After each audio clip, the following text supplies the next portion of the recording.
Ayan, bawang sibuyas lang yan guys. Sige natin, ano naman, ganito lang ginawa ko sa bawang. Buo siya makain. Paminta nilagay natin dyan guys. Tapos naglagay ako ng pampalasa na yan. Ganyan lang yan guys. Tapos lalagay natin to. Ito lang ito. Favorite natin. Papait. Yan, masarap to guys. Gisa-gisa lang. Yan, tapos lalagay tayo ng konting asin lang yan guys.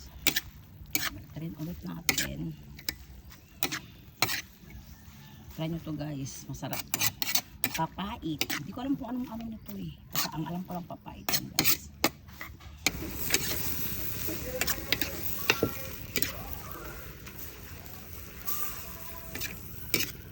Yan, ganyan yung tsura niyan guys. Oh.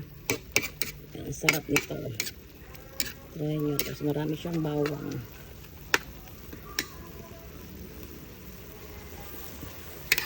Yan, okay na to guys. Sunod natin naman yung itotorta natin talong. And guys, tapos magtotorta tayo ng talong. Ayan.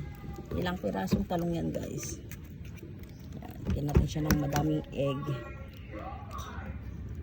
Yan.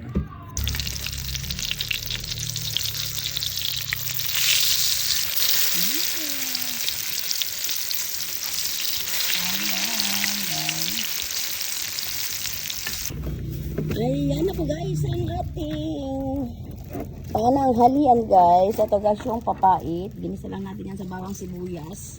Kamatis. Ayan, walang sibuyas pala yan guys. Itong yellow watermelon. Ayan. Tapos itong ano na to guys. Tortang talong. Ayan. Tara, kain na po tayo guys. Ready to serve na po ang ating ulam. Tara. Kain na po. Thank you guys for watching. Like, share, and subscribe. Lani Olaya guys. Bye.